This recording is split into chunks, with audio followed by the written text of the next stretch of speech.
Hello guys, good morning! Magluto muna tayo ng kinisang beans. Ayan, mag-prepare muna tayo ng ating mga pansangkap. Ayan, kailangan natin ng giniling. And then, syempre ang aking favorite, carrots. At hindi mawawala ang bidang-bidang si Beans. Mr. Beans. Ayan, din na namin pinatagal at nakachop na sila. Ayan, mag-prepare na tayo ng ating mga panggisang.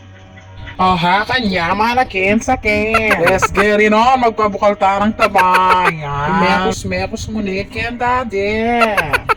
Lutong mamalagwa. May lakad.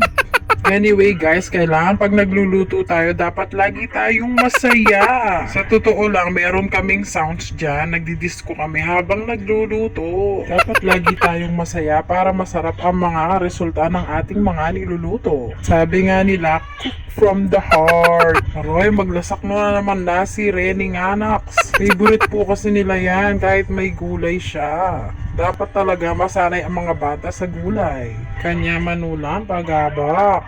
Pagbengi na, walang kamatayang ebon.